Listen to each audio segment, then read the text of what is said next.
Baik, Assalamualaikum warahmatullahi wabarakatuh. Perkenalkan, nama saya Abdullah Iswandi Amir dengan NIM 2213440001 kelas 2 TNK. Oke, kita lanjut lagi ke modul 9 yaitu transformasi Fourier. Nah, di sini ada pendahuluan yaitu salah satu tujuan kuliah dari mata kuliah ini adalah menganalisa sinyal yang rumit. Nah, ada perangkat atau tiga dasar yang digunakan untuk menganalisis sinyal yang sama menggunakan prinsip superposisi. Nah, yaitu yang pertama adalah konvolusi dan yang kedua adalah transformasi Fourier. Oke, konvolusi itu sudah yang modul-modul kemarin ya. Dan sekarang di modul ini kita akan belajar mengenai transformasi Fourier. Nah, di sini diberikan bahwa transformasi Fourier adalah suatu mekanisme yang dapat mengkonversikan sinyal ke domain waktu dari domain waktu ke domain frekuensi. Nah, konverter ini memungkinkan kita untuk menganalisa sinyal pada dua domain yang berbeda. Nah, kadang-kadang sinyal dapat dianalisa dengan mudah pada domain waktu, tapi kadang-kadang lebih mudah bila dianalisa pada domain frekuensi. Dengan memanfaatkan konverter ini, kita dapat memilih domain mana sinyal yang akan dianalisa. Oke, teori tentang frekuensi Fourier dipelajari pada kuliah. Ya, pada modul ini. Nah, terdapat dua perintah pada Altet yang dapat mengenai transformasi Fourier ini ya. Yang pertama adalah tool FFT. Nah, FFT ini digunakan untuk konversi sinyal domain waktu ke domain frekuensi dan IFFT itu mengkonversi sinyal balik lagi ke domain waktu. Oke, nah kita masuk nih ke program pertama. Persoalan pertama. Pertama, tulislah program ini. Oke, katanya suruh program ini lengkapi program di atas sehingga dapat menampilkan sinyal X dengan panjang periode sampel 100. Tuliskan pada saudara frekuensi sampling dan frekuensi sinyal sinusnya. Oke, oke. Nah, ini untuk nya ya. Oke, jangan lupa untuk seperti biasa taruh di direktori di mana tempat kalian menyimpan file ini ya. Nah, set. Sudah nih kita nih. Nah, sebelumnya kita bisa menggunakan CLC atau Clearol.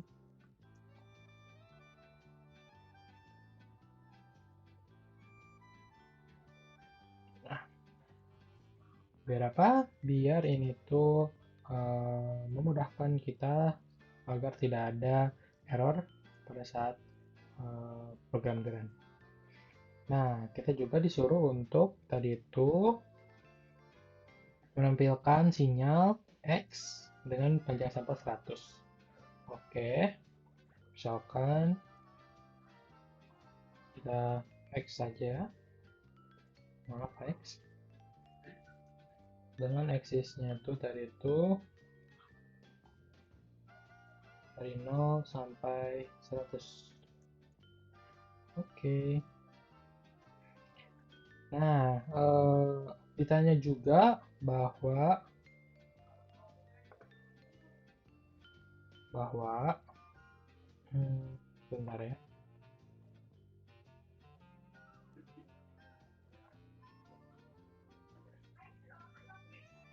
Terjadi error. Nah, ini untuk figurnya ya. Dari 0 sampai 100. Nah, ditanya juga mengenai uh, frekuensi sampling dan frekuensi sinyal sinusnya. Nah, untuk samplingnya ini adalah si 0,01 ini ya. Nah, dari 0,01 ini terjadi sampai 0,6. Berarti dapat ditulis bahwa sampling yang terjadi itu 0,6 dibagi 0,01. Nah, yaitu bisa 600 ya. Nah, 600. Nah, dari 600 ini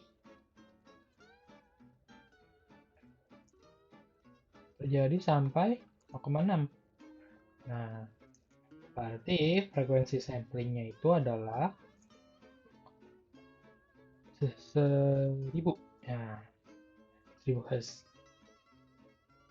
Oke, ini untuk frekuensi samplingnya 1000 Hz.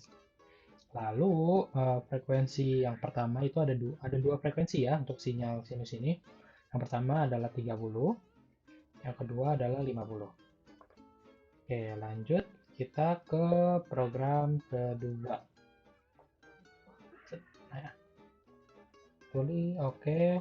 Tambahkan sinyal di atas ya, sinyal derau beramplitudo 0,8. Gunakan perintah renr. Berikan nama sinyal Y, lalu tampilkan dan bandingkan sinyal Y dengan sinyal aslinya X. Gunakan perintah subload agar kedua sinyal dapat selalu secara serentak. Oke,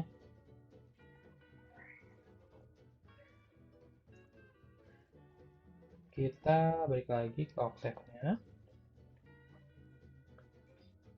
Nah, yang kedua, kita copy aja ya.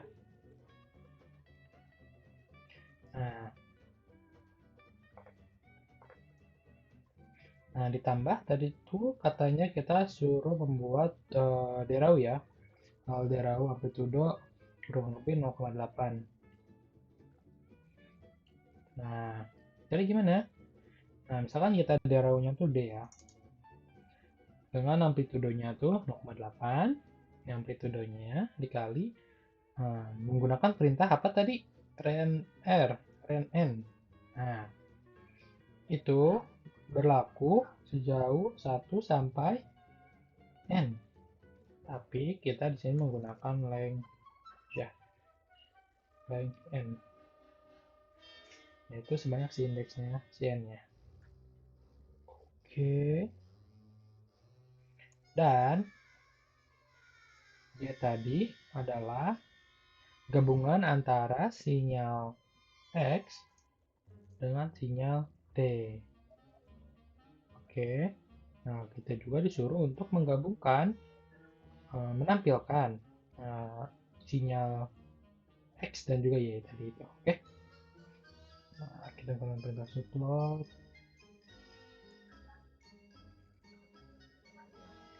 X. Benar. Pakai title biar mudah.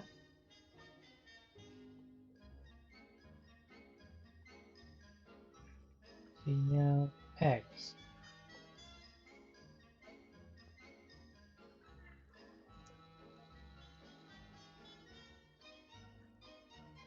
Dan ini sinyal Y.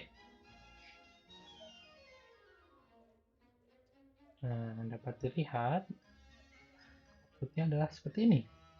Nah, bahwa dilihat bahwa bentuk sinyal aslinya itu telah berhilang ya, karena ini sudah digabungkan dengan sinyal random. Yang RNR ini sinyal random, maaf ya, mungkin tidak kurang terlihat. Nah, RNR ini dia tuh akan menginputkan sebanyak indeks n. Jadi jika menggunakan ren n, maka kita menggunakan length n. Oke, length. Menggunakan perintah length. Oke, kita lanjut ke nomor 3. Oke, katanya nomor 3, setelah didapatkan sinyal X dan Y, teruskan program berikut. Tuh, kita ke bawah kan. Nah, ini dia. Untuk mengkonvertikan sinyal X ke dalam domain frekuensi. Oke, copy. Nah, perhatikan bahwa kopian dasar Fourier-nya adalah 512 sinyal. Sementara kalau diperhatikan sinyal aslinya memiliki 600 sampel. Kode bilangan tersebut tidak hubungan sinyal yang ditampilkan dalam besaran Fourier-nya PXX. Jelaskan pada yang program keempat dan fungsi angka 1000 pada baris kelima. Oke. Nah, kita masuk dulu ke program nya ya.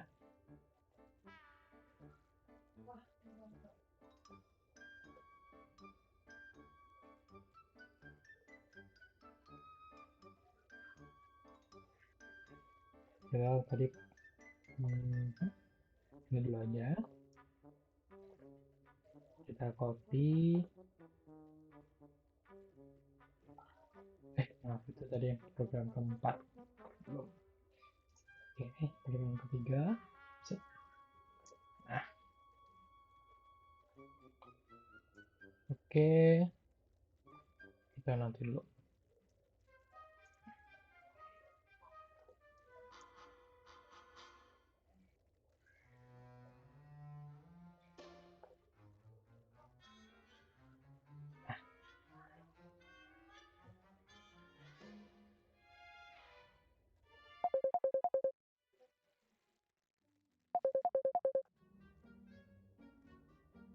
Dan ketika perhatikan inputnya, outputnya, nah ini sebenarnya tidak ada yang sinyal X ya, tapi ini tuh gabungan yang tadi. Sebentar, mungkin saya hapuskan dulu.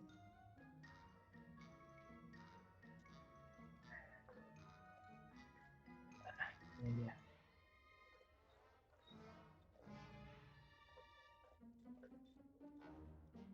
Ini dia.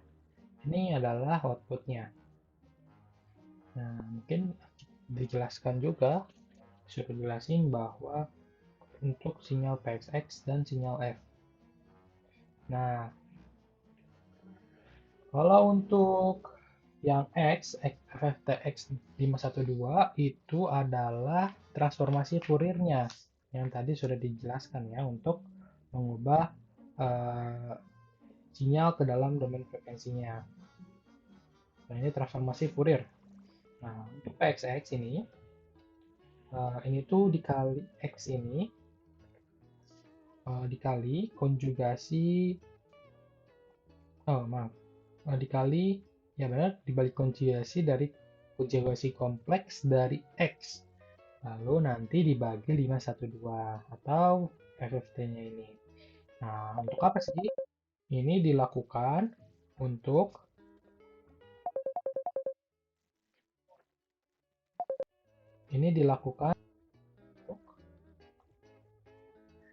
agar nilai X-nya ini, nilai PXX-nya ini menjadi ternormalisasi. Begitu. Dan apa sih ini tuh untuk dari F ini? Nah, sebenarnya ini tuh dari rumus F sama dengan, nah itu adalah Fs. Nah, jadi kan sudah diketahui untuk awal sinyal Fs-nya itu adalah 1000 kan, dari panjangnya dari 0,001 dari sampai 0,6 ada 600, dan 600 itu dibagi 0,6, 1000 dikali dalam kurung indeks per n-nya. Nah, indeksnya itu adalah 1 dan n-nya itu adalah FFT. FFT-nya itu sebesar 512. Oh, maaf, indeksnya tuh dari 1 sampai 512 dibagi n-nya. Itu FFT. Oke. Makanya, oh iya, dan di plotnya ini adalah F PSX. Maksudnya apa? Jadi, PSX ini akan biasanya kan kalau kita nulis PSX aja, nah ini tuh dalam domain N. Tapi karena ada F, maka kita dalam domain frekuensi si F ini.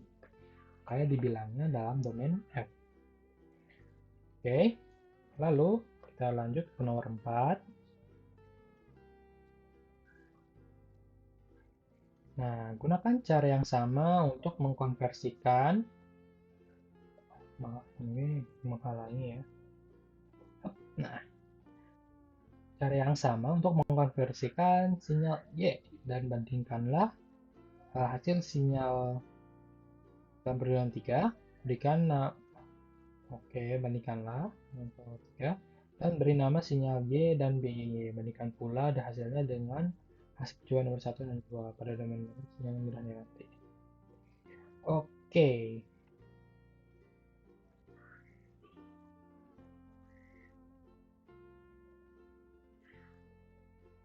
Berarti kita menambahkan, nah, kita tambah ini,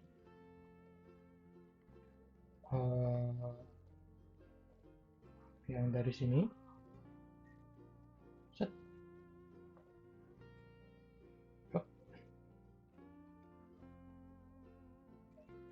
kita ubah juga jadi sinyal. Nah, yang sebelumnya belum.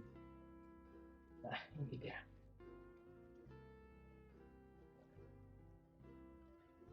Biar enak di sini. Nah,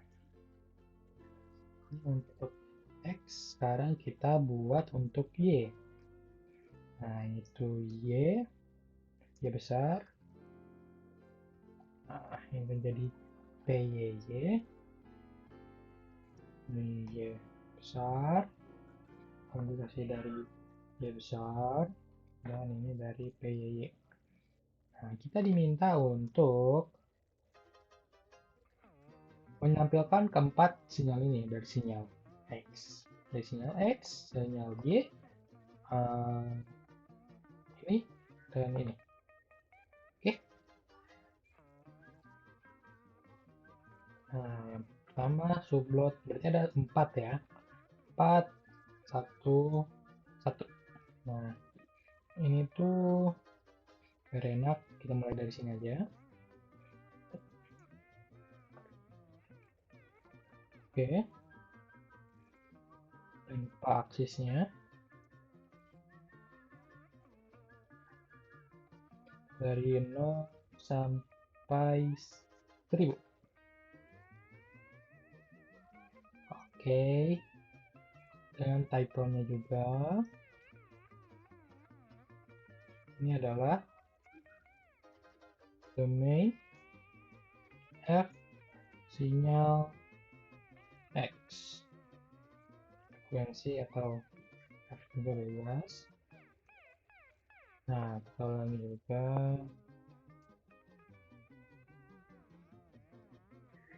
Itu PYY. Nah, iya. Nah, kita ada lagi. Ini domain waktu ya. Nah, kita ini jadi X. X dan ini Y. Nah, oh iya, karena domain waktu jangan lupa untuk nah, ini masih ada ya.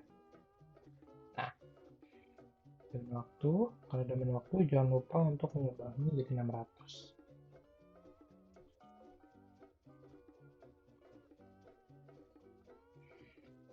Oke, mari kita coba run.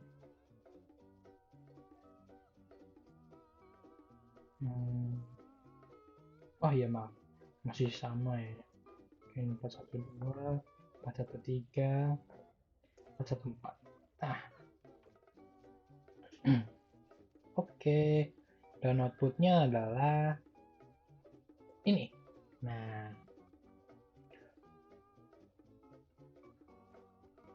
mungkin yang ya ini kurang terlihat jelas ya. Nah, tapi inilah output dari program di atas. Oke.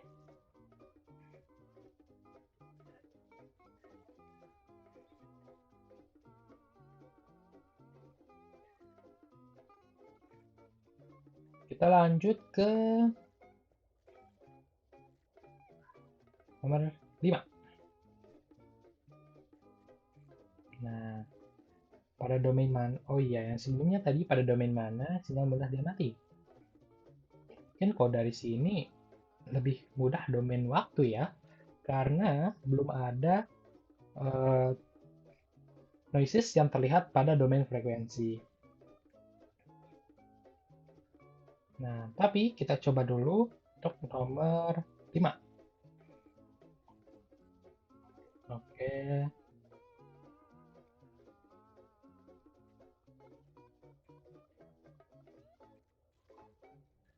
Hmm, sebentar. Oke, untuk nomor 5, untuk menghilangkan noise dapat dilakukan berbagai cara.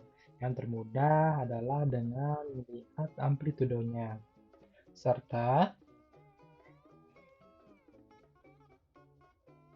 serta jadi membandingkannya dengan suatu bilangan threshold tertentu. Bila nantinya bilangan nilai di bawah nilai threshold, bila nilainya di bawah nilai threshold, maka sinyal tersebut adalah noise dan dibuang. Nah, buatlah program untuk menghilangkan komponen noise jauh dari Y. Berikanlah nama sinyal ini XN. Oke, oke. Um, tadi tuh barisnya ini PYY ya.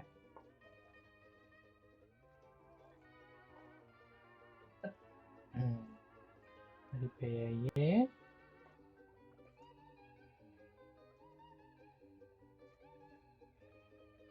Nah, ini dan lupa ini.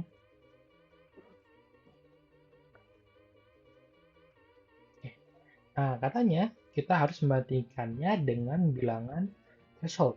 Nah, kita coba lihat dulu untuk bilangan Y-nya ya. Bentar, kita hapus dulu untuk latihan sebelumnya. Sekarang,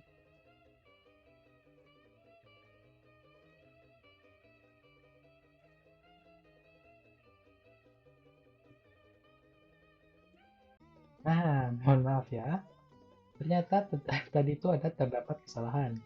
Di mana saya tuh lupa untuk mengubah sinyal Y besar tuh menggunakan awalnya tuh dari Y. Nah, ini ada di Y. Nah, ini dia. Nah, oke.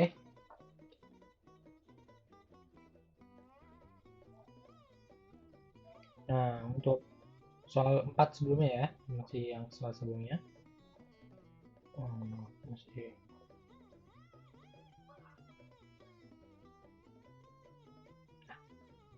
Nah, sebenarnya di domain frekuensi itu terlihat ya noisesnya, akan tapi itu sangat kecil.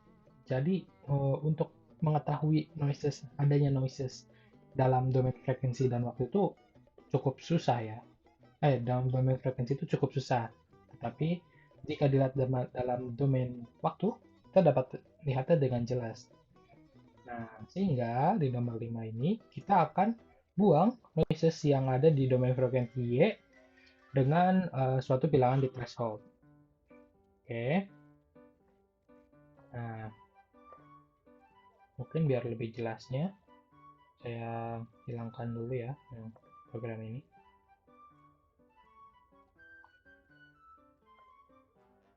Nah, sebentar.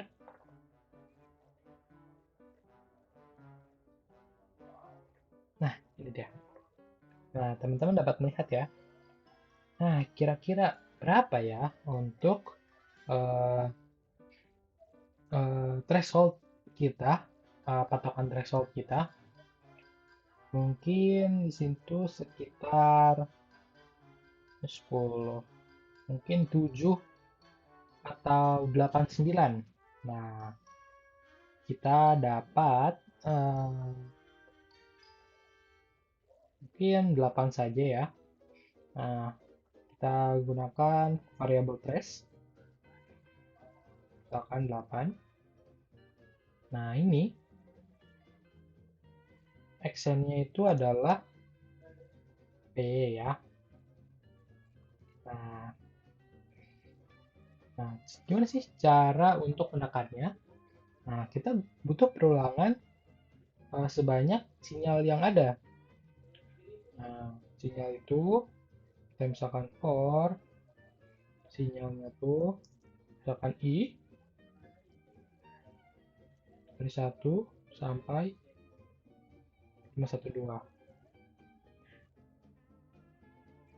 Kenapa 512? Karena nanti kita akan mungkin di selanjutnya kita akan ubah ke domain waktu. Oke.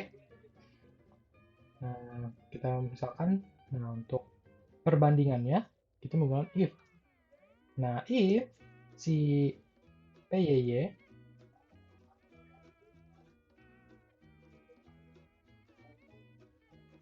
nah if PYY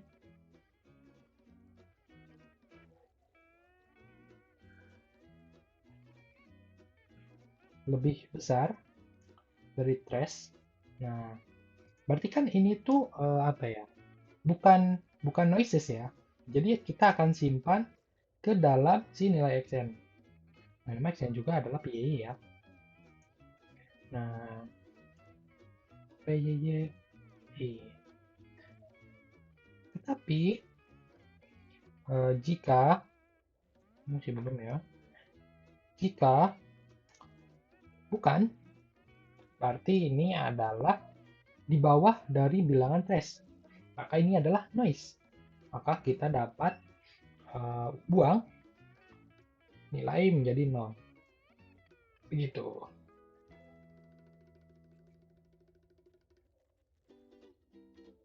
Oke. Nah,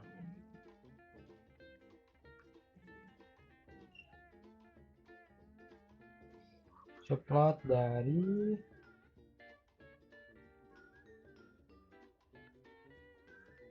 kita coba bandingin ya. Apakah si xn ini akan seperti PY ataukah tidak? Hmm, pakai ini. Kita pakai title juga.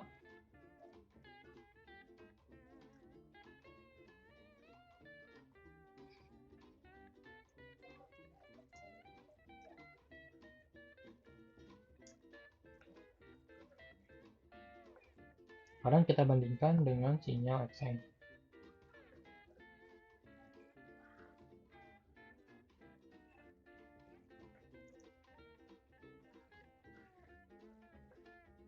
Ini sinyal hasil dibatasi SO. Oke, coba kita run.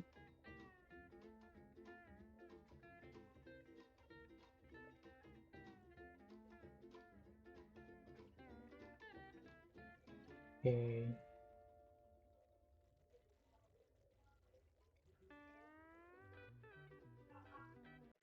Oke, baik.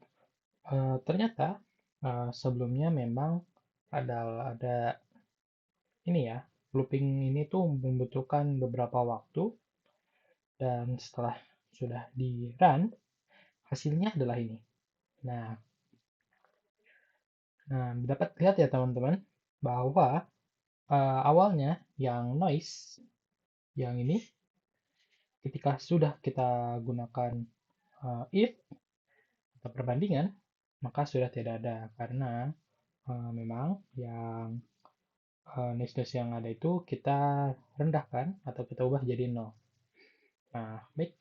Paling kita lanjut ke soal ke-6. Nah, soal ke-6 adalah sekarang kita konversi nih dari frekuensi si X ini kita ubah ke domain waktu menggunakan IFFT. Oke, cukup mudah, yaitu menggunakan dua program ini saja. Sebenarnya kita ubah lagi yang ke-6 ya.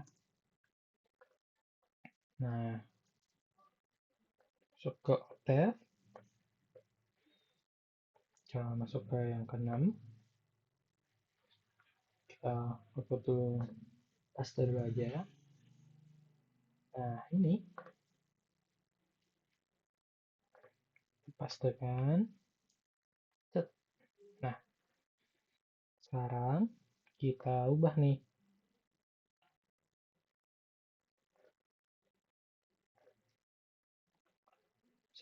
Nah, kita subplot agar dapat terlihat ya. Tambahkan saja subplot ke gambar ketiga. Jangan lupa untuk mengubahnya juga.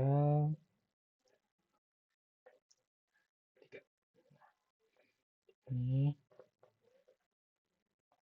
kita masukkan ke dalam sini. Oke, kita tunggu karena memang waktu yang dibutuhkan tuh untuk loop ini tuh cukup lama ya.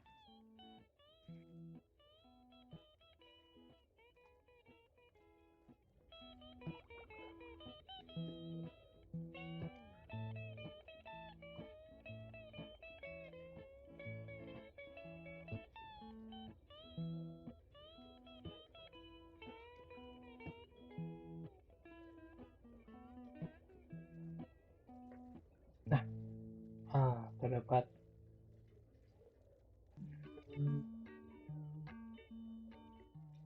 terdapat error ya di bagian protectionnya ini. Karena emang belum belum ditambahkan 3. Biar enak, kita coba ulang dulu.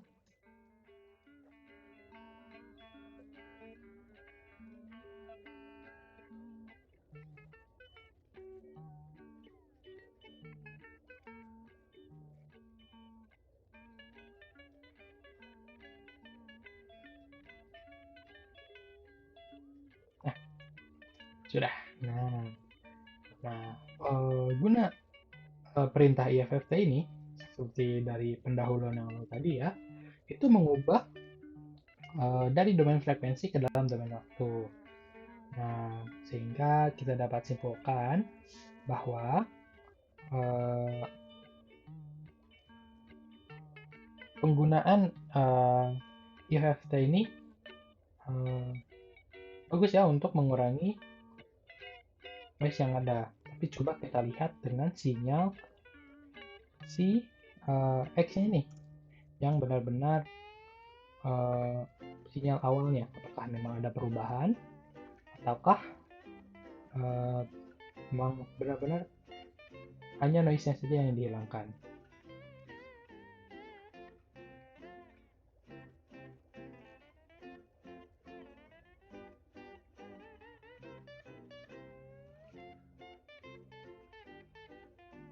Nah, ternyata setelah kita lihat, jika kita bandingkan dengan sinyal informasi awal, terdapat redaman amplitudo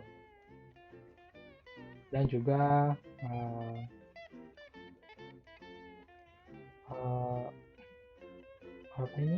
panjang sinyalnya juga ya. Mungkin itu karena kita mengaturnya hanya sampai 5.2.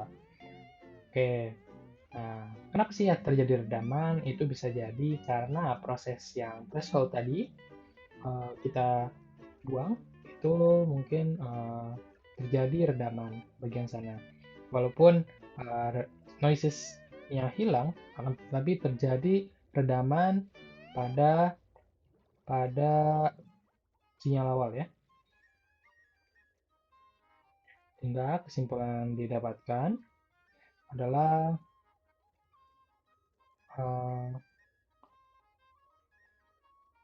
jika di proses transformasi Fourier ini kita dapat gunakan untuk menghilangkan noises yang terdapat pada sinyal awal, tetapi akibatnya adalah terdapat redaman pada amplitude atau amplitudenya yang menjadi lebih kecil, dan juga jika dilihat dengan baik terjadi redaman atau perbedaan fasa karena proses filtering yang terjadi. Baik, mungkin cukup sekian dari praktikum kali ini, dan kebetulan ini memang adalah pertemuan terakhir untuk modul 9 ini, pertemuan terakhir kita ya. Saya di sini mengucapkan terima kasih dan juga mohon maaf bila ada salah kata, dan balik lagi kita di sini belajar bersama. Baik, wabillahi taufiq wa hidayah. Assalamualaikum warahmatullahi wabarakatuh.